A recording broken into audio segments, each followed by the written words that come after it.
Hola amigos de Perlas Cristianas, estamos aquí en una nueva entrega de Perlas Cristianas para intentar entrar en el mundo de lo sagrado. Bueno, vamos a ver qué diferencia hay entre un creyente y un católico. Pues un creyente cree en Dios, puede creer en Dios y no ir a misa ni de ningún tipo, ni evangélica, ni protestante, ni católica. Es creyente, cree en Dios.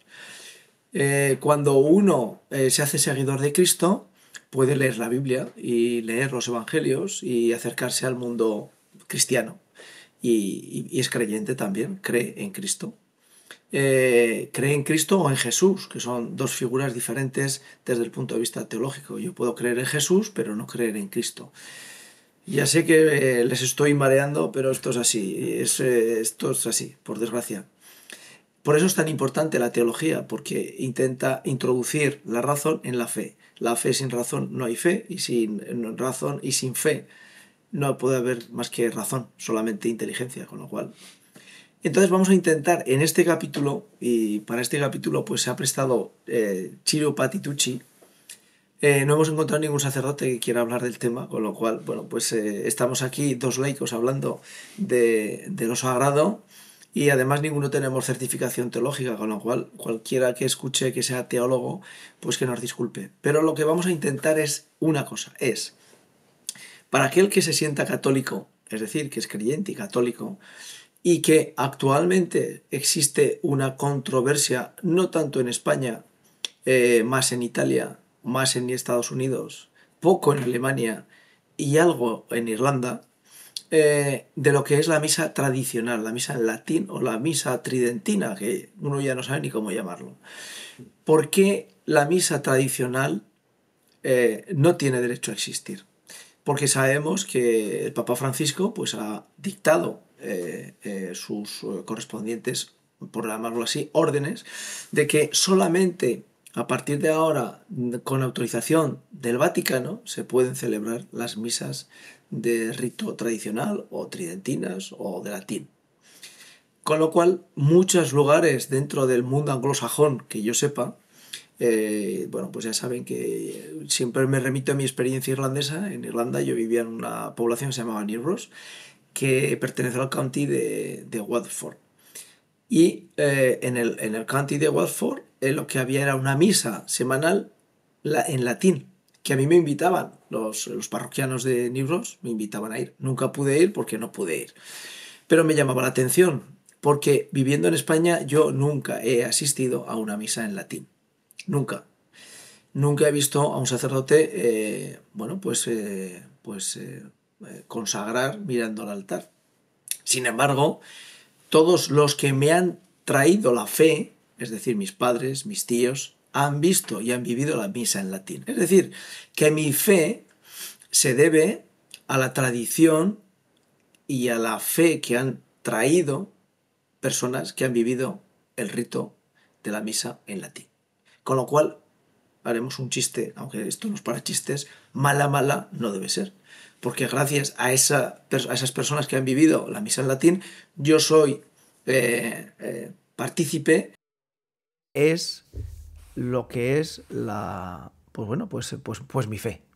Entonces, Ciro Patitucci va a intentar explicarnos qué es la misa en latín, por qué tiene derecho a existir, por qué tiene valor mirar a lo sagrado y no tanto mirar a lo humano, no tanto mirar al pueblo de Dios, y pensar que cada vez que estamos en la consagración realmente estamos ante las zarzas que arden y que Moisés se descalza y se arrodilla. Porque si no, la realidad es que muchos de los católicos que vivimos hoy en día pensamos que bueno, pues la misa es una comunión de hermanos, la Eucaristía es compartir el pan, pero la verdad es que, pues bueno, y con esto ya doy paso a las primeras preguntas hacia Chiro. Lo terrible de todo esto es que todas las personas que vivimos en España no tenemos posibilidad de ir a misas en latín. Nunca hemos tenido posibilidad. Nunca yo he encontrado un sacerdote en ninguna parte de España que se pudiera asistir a una misa tradicional. ¿Por qué? Pues porque ya saben que en España estuvo en el sur el Palmar de Troya, estuvo Monseñor Lefebvre también, que estuvo excomulgado, y en España la misa en latín tenía, por una parte, connotaciones de que si querías una misa en latín es que te estabas apartando de la Iglesia Católica. Es así, esa es la historia reciente del que habla, que nació en el 62, Vaticano II, y que creció con el Vaticano II, y soy consecuencia del Vaticano II. En mi fe, la misa en latín nunca ha existido. Sin embargo, todos los que me trajeron la fe, sí que vivieron la misa en latín. Entonces vamos a ello. ¿Qué tal, Chiro? ¿Qué tal estás? Muy bien, muy contento de hablar de ese tema y al mismo momento un poco preocupado porque, claro, un liturgista, un profesional, bueno, uno que conoce mejor la historia y las partes que forman la estructura de una misa, prefiero decir más que tridentina, porque parece que antes del concilio de Trento, que hablamos del final del siglo 1000, del 1560 y pico, parece como si a la misa estudiado o creada allí, ¿no? Era una misa que viene de los apóstoles desde antiguo, o misa en latino que parece una reducción bueno, no me paro, pero de alguna forma hay que expresarse. Entonces yo prefería decir misa apostólica o misa tradicional. Vamos allí. Vamos a ir intentando construir la misa en latín, de dónde viene y por qué existe una misa dentro de la Iglesia Católica. Y para todos aquellos que nos siguen, les recomendamos un libro de Benedicto XVI, que lo escribió antes de que fuera Benedicto XVI, que se titula La liturgia, que explica perfectamente por qué dentro de la Iglesia Católica existe una liturgia sagrada, ¿de acuerdo? Vamos a ver, Chiro, ¿qué es exactamente esa tradición apostólica para llegar a entender qué esencia hay en la misa que se celebraba como tridentina? Bueno, dicho en muy pocas palabras y elementales, que a lo mejor es bueno porque se empieza de lo elemental para construir más cosas con más detalles. Bueno, eh, la misa, bueno, sabemos que la revelación cristiana, hay que hacer un poco de una premisa, una introducción, que nosotros normalmente pensamos que la revelación cristiana se condensa en la Sagrada Escritura. Es mejor dicho que desde la tradición sale la Escritura. Antes viene la tradición. ¿Qué es la tradición? Para decirlo en muy pocas palabras, es como el mandato que Jesús da a los apóstoles de evangelizar, de difundir el reino de Dios, el evangelio, el contenido, los sacramentos. Esto es muy fácil de entenderlo en el momento de la ascensión de nuestro Señor al cielo, cuando dice, id y bautizaos en el nombre del Padre, del Hijo y del Espíritu Santo, id y evangelizáis a todo el mundo. Eso es un mandato, una tradición, un deber, un empeño, ¿no? Y sabemos que la revelación cristiana pública, como la conocemos desde el punto de vista teológico, se acaba con la muerte del último apóstol. Pero no es que el Espíritu Santo está callado o inoperoso o parado, no, no. Sigue la vida de la iglesia. El Espíritu Santo sigue viviendo en el Espíritu, en la iglesia.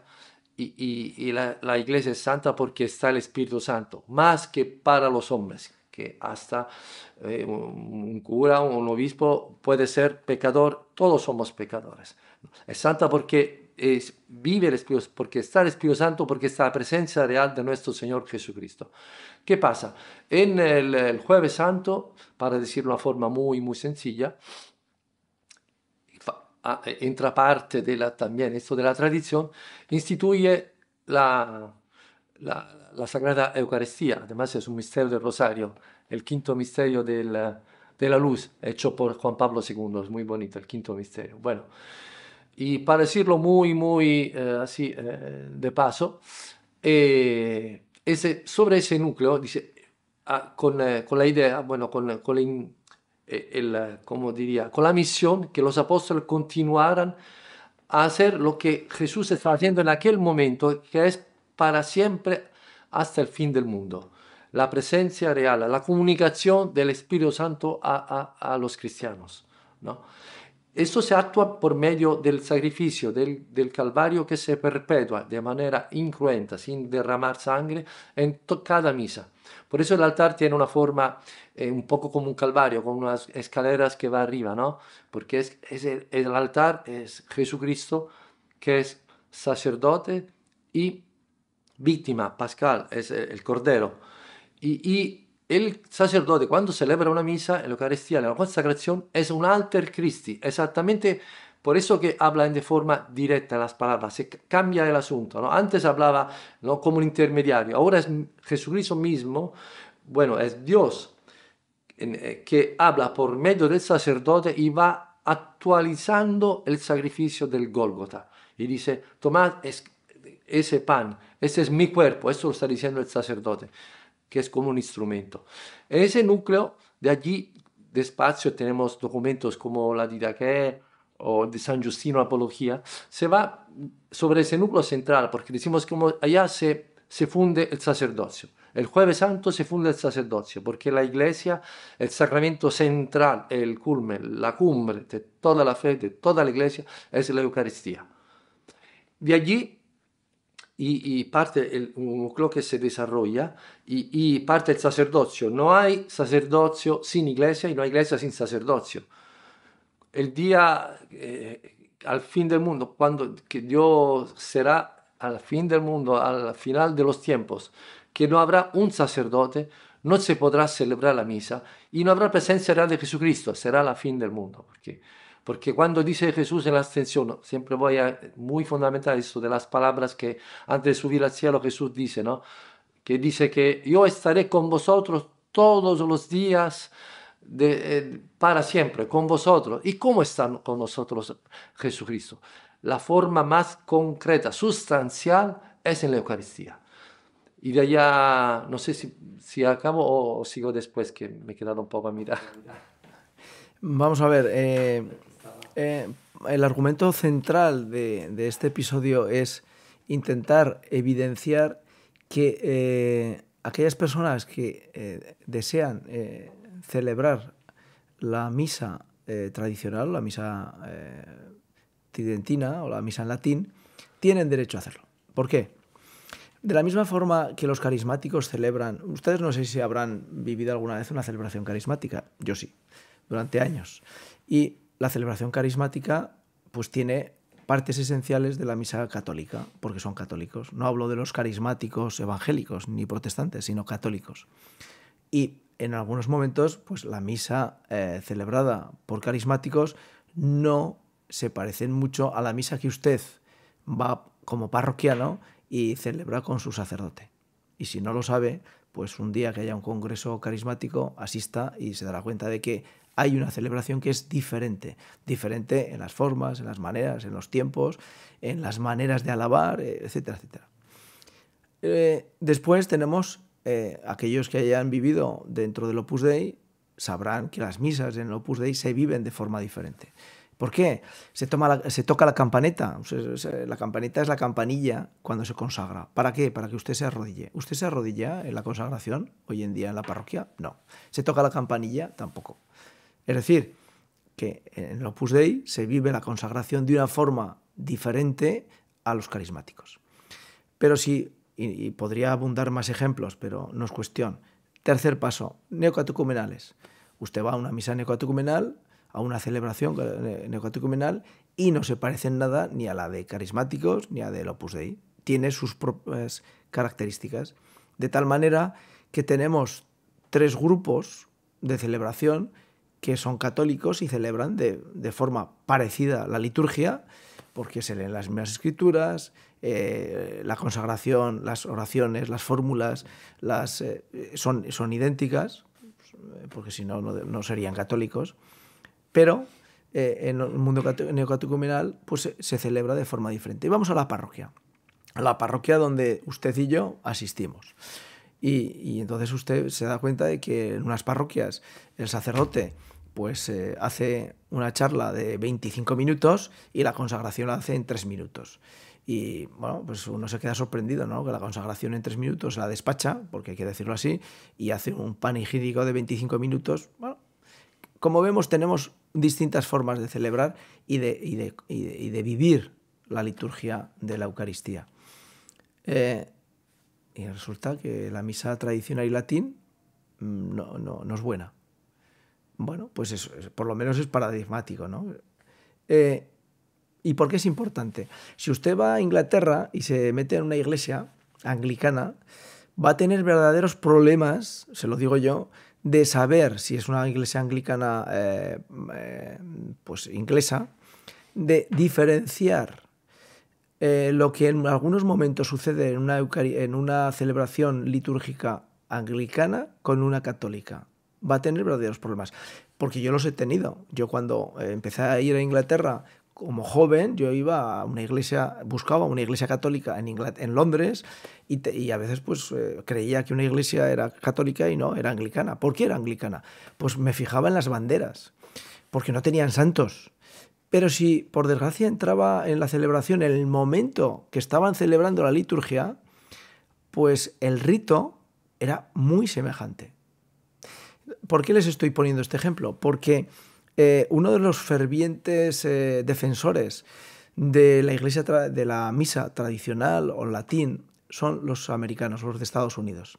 Y hay personas dentro de la Iglesia Católica que les están criticando porque consideran que es un ataque y un fundamentalismo el que están haciendo los católicos americanos, sobre todo los que están alrededor de dos páginas, que una es la EWTN y otra la Life News.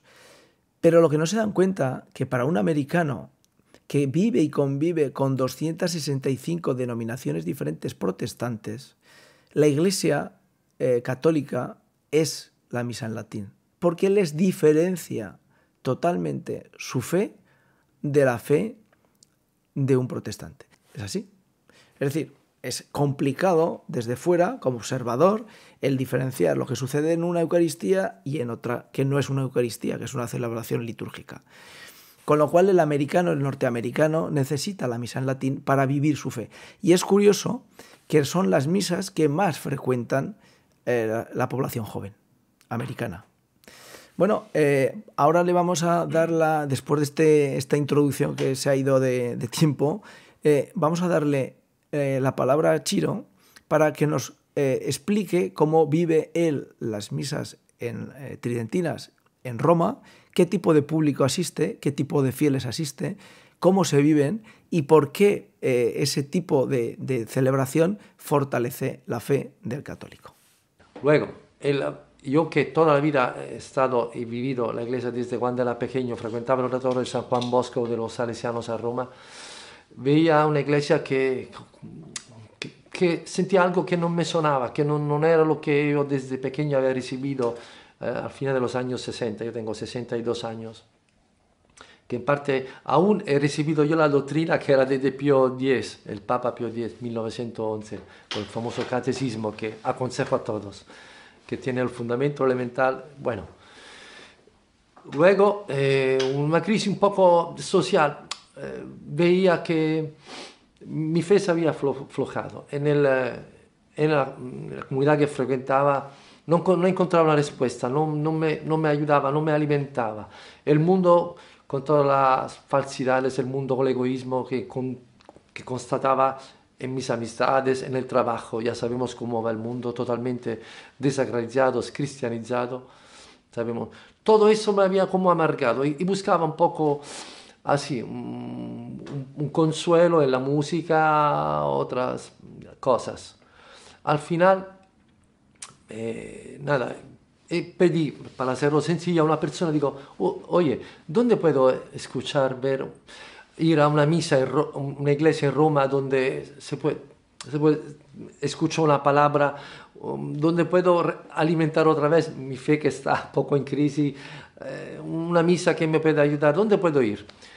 Y ese hombre, esa es la anécdota, no sé si fue una que se olvidó o lo hizo de propio, no me ha dicho que en esa iglesia que se llama Santa Trinidad dei Pellegrini a Roma, al centro de Roma, cerca de Piazza Farnese y Campo de Fiori, bueno, que allí se celebraba la misa tradicional o así dicha apostólica. Prefiero estas dos palabras no por ser detallistas, porque un poco reduccionista decir en latín o misa antigua sería como el canon romano antiguo, tradicional o apostólica.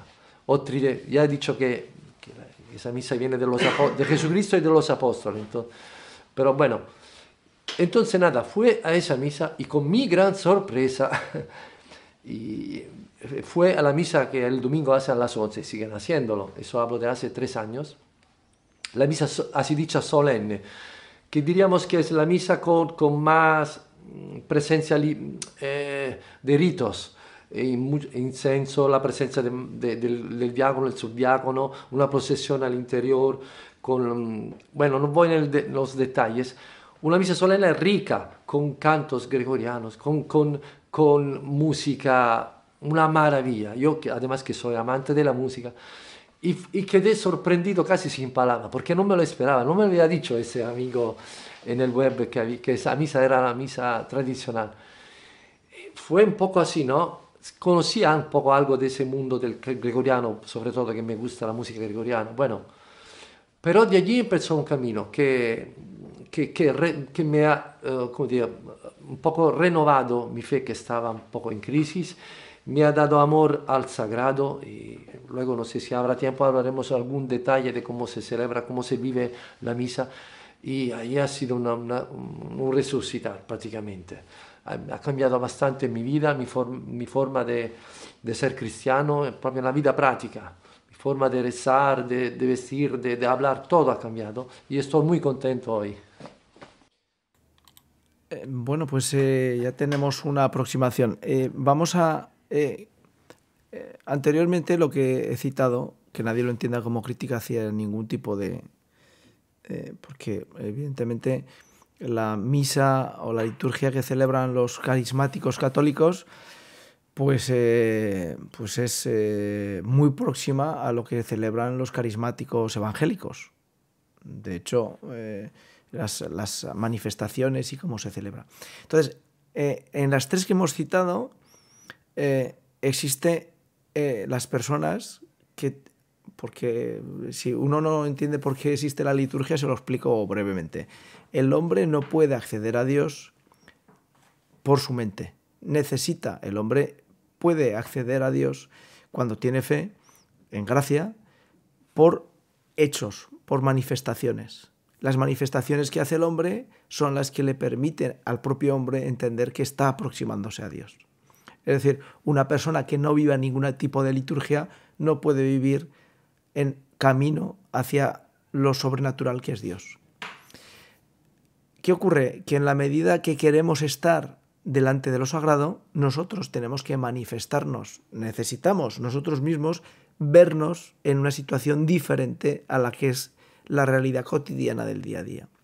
Es decir, por eso es tan importante que una persona que tiene fe viva semanalmente una Eucaristía, porque está manifestando su fe de alguna manera. Entonces, atendiendo a esto, yo le pregunto a Chiro, ¿por qué es importante que en el momento de la consagración nos arrodillemos? ¿Por qué es importante y por qué el sacerdote cuando consagra en la misa en latín se pone de espaldas y mira hacia el altar donde está el tabernáculo? Porque es importante que durante toda la misa, que es lo que sucede en Irlanda, las personas permanecen de rodillas, salvo en 2 ocasiones. Y el resto del tiempo están sentados o de pie. Pero prácticamente el 100% de la misa está de rodillas. ¿Por qué es importante, Chiro? Estos gestos en el que en la misa de latín o en Irlanda, en la misa normal, uno está de rodillas, ¿por qué el sacerdote consagra mirando al altar? ¿Por qué esa voluntad del hombre de manifestar de forma externa, en signos, lo sagrado? Bueno, espero ser sintético y acordarme bien las 2 preguntas, por lo visto. Durante una misa hay 3 posturas que puede tener el hombre: de pie, sentado y arrodillado. En una misa apostólica más tiempo se pasa arrodillado. Pero es la forma más dignitosa, reverente hacia Dios. ¿Por qué? Porque expresa con el cuerpo lo que está al interior del hombre. Es yo soy criatura, tú eres el creador. Y delante del creador, el que me ha dado la vida, que ha creado el universo entero, que ha dado mi sangre para mí, no hay otra forma más buena, perfecta y justa que arrodillarse. Como en Garamandá, las niñas que no se enteraban ni padronaban sus cuerpos, lo primero, como pasó en Fátima, lo primero, delante de los ángeles y de la Virgen María, y en automático, sin pensarlo, lo primero se arrodillaban. Juan Pablo II siempre, hasta cuando tenía un montón de problemas de enfermedades, él siempre se ha comulgado arrodillado. Y también Madre Teresa de Calcuta que tocaba con la lebra, no sé cómo se dice en castellano, los enfermos de la India, pero no osaba tocar el cuerpo del Señor. Estar arrodillado expresa porque nosotros somos cuerpo y espíritu, no lo podemos apartar. En la liturgia, como bien dices, Eliseo, nosotros expresamos, si no seríamos o formalistas o hipócritas. El cuerpo, la parte sensible, los sentidos, expresa la parte inmaterial, invisible, que es la parte espiritual. Y los dos van juntos. Algunos se equivocan, dicen, pero lo importante, yo siento, por ejemplo, esta forma de, no me entro en eso, pero sería interesante una puntada aparte, la forma de comulgarse con las manos. Acoger el cuerpo del Señor en las palmas de las manos. Bueno, dice, ma yo tengo la intención, yo tengo reverencia, pero no somos ángeles que solo son puro espíritu, son santos los ángeles. Nosotros tenemos un cuerpo que lamentablemente sufre del pecado original, que tiene un pecado, bueno, ya sabemos. Expresamos todo con cuerpo y espíritu, siempre, los dos. No se puede expresar, digo, la intención y luego tú, se ve hoy en día, lamentablemente, hasta curas cuando celebran, el sacerdote cuando celebran, ¿no? Y se ve con una velocidad, Voy a contar una anécdota. Cuando una vez a Padre Pío le apareció Jesucristo, pero con una cara proprio desfigurada, como en el momento de cuando fue flagelato, ¿no? Flagelado, entonces con heridas, con sangriente, y dice, luego le aparece así, Padre Pío era joven, y luego le hizo ver en visión a Padre Pío Jesús, le hizo ver la distinta forma de celebrar las misas por medio de curas, de sacerdotes, ¿no? Y veía algunos que eran ya un poco devotos, con devoción, otros casi indiferentes, otros casi apartados. Y solo dijo una palabra Jesús a Padre Pío: carniceros. Es muy fuerte lo que dice, carniceros. Dice un monje benedictino italiano que me gusta mucho, Padre Serafino Tognetti, dice que él cuando era niño estudiaba agraria en la universidad y también lo llevaron a ¿dónde se dice? Esos matadores de animales, de vacas. Bueno, y dice que mientras que estaba apartando montañas de carne, imaginamos una vaca, estos, mientras que sacaban, mataban así, estaban tranquilos fumando, charlando, hablando de fútbol, no le daba asco ni nada, él estaba un poco a ver todo eso, la sangre, ese que luego se pondrá de monje, entonces era estudiante joven, allora se acordaba de eso de Padre Pío, dice, carnicero, es como vivir, como si algo que tú estás en otra parte, tu cuerpo y tu espíritu no está el sacerdote metido en el sacrificio. El sacerdote cuando celebra la misa es Jesucristo que está renovando, que está otra vez inmolándose al altar. Carniceros, eso es muy fuerte, ¿no? Y digo yo, por ejemplo, dices, la elevación de la hostia tendría como mínimo tener la duración de un Ave María. Yo veo a veces, el arrodillado hay también muchos motivos que no me voy a parar aquí, que lo dice San Pablo, ¿no? Porque cada rodilla que se pliegue en el cielo, en la tierra y bajo la tierra, delante del nombre de Jesucristo. Si nosotros no nos arrodillamos al nombre, ¿cuánto más tenemos que arrodillarnos en la presencia real? Esto el fiel cristiano católico que lo cree, aunque si es un misterio. Dios se puede conocer sí y no, pero un poco más que no. en el sentido que lo veremos cara a cara cuando estaremos, si Dios quiere, con nuestros méritos al cielo. Pero es posible, Dios se revela en la forma que podemos en nuestra creatividad, en nuestra humanidad. Pero todo es importantísimo en la misa, es como la cosa, entonces arrodillarse expresa con devoción y con reverencia el ser cristiano católico. Sin entrar también aquí, que cada uno puede profundizar, entrar en detalle, para decirlo en pocas palabras, la misa después del Concilio Vaticano pone al centro el cura, el sacerdote, por eso se dice presidente de la asamblea. Eso es reduccionista. Una misa tradicional o apostólica o el rito romano antiguo, que mejor que me gusta decirlo así, al centro está Dios. ¿Y de dónde lo vemos esto? Todo el mundo, toda la mirada está hacia el centro que es el ábside. Allá está el tabernáculo, está la presencia real del Señor hasta el fin del mundo. Todos están allá. El centro, muchas veces el cura ni se ve porque está muchas veces de espalda.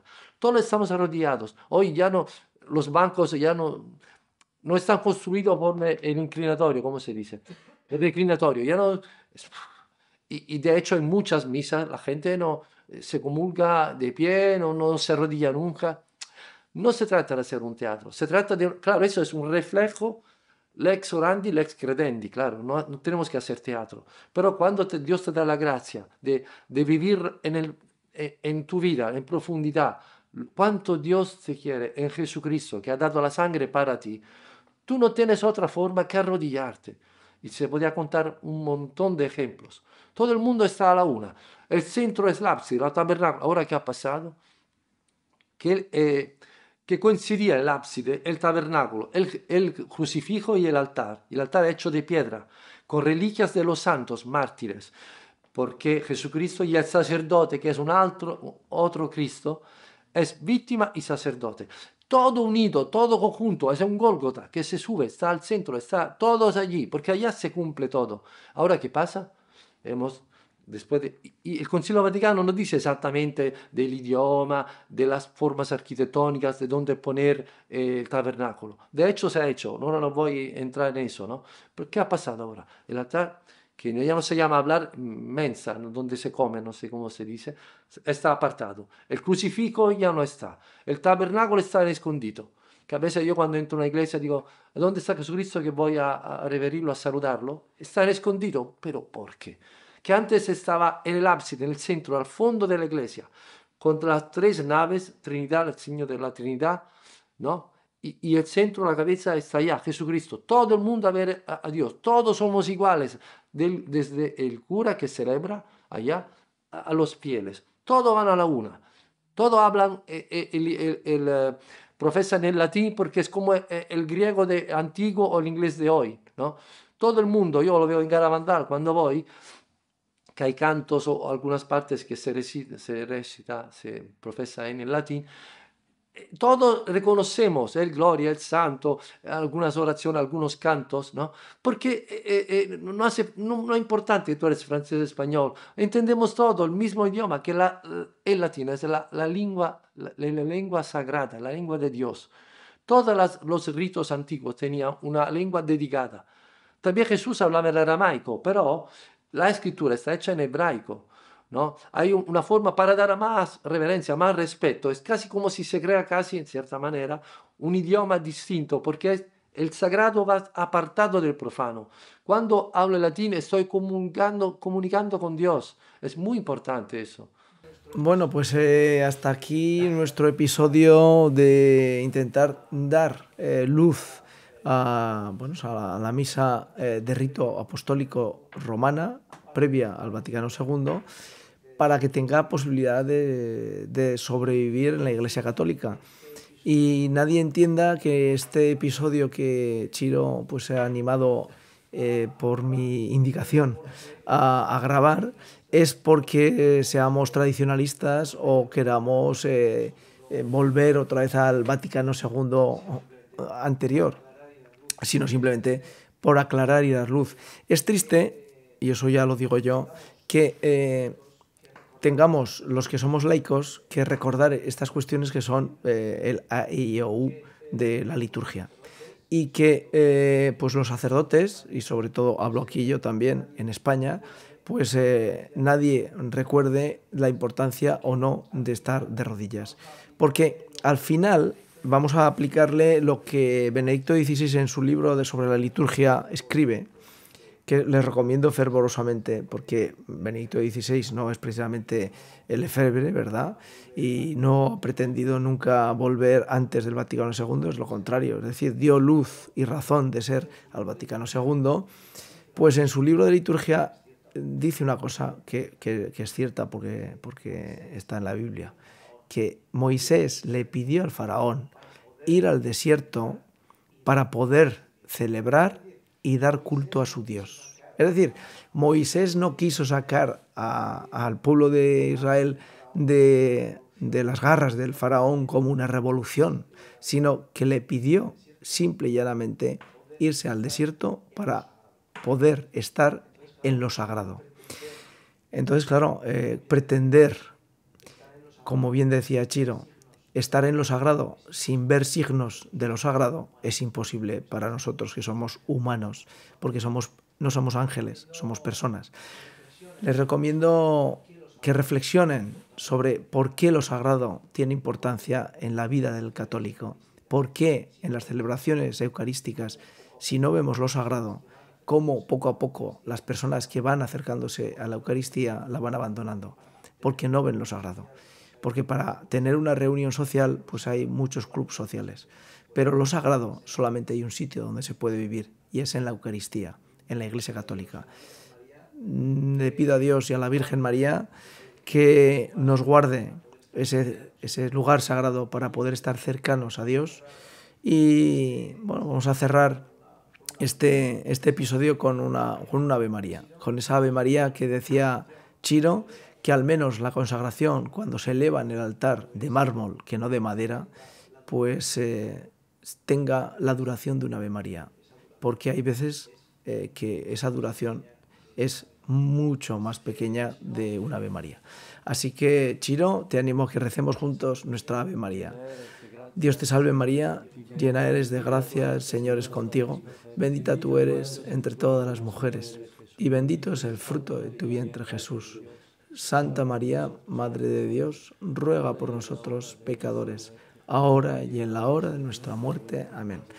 Y ya saben, la próxima vez que vayan a una Eucaristía, recen una Ave María y se dan cuenta que les sobrará prácticamente casi toda la Ave María. Gracias por seguir Perlas Cristianas, gracias por estar ahí y ya saben, lo único que pretendemos en este canal es ayudar y apoyar a que los laicos y los que vivimos nuestra fe tengamos más cosas que llevarnos a la boca que el simple hecho de una reunión social. Chao y hasta la siguiente. Chiro, como siempre, gracias por ponerte delante del toro y Dios quiera que nos salgamos muy Muy buenas a todos y Chao. alabado sea Jesús y María. Adiós. Chao. ¿Ya puedo respirar? Ya puedes respirar. Que faltan cosas.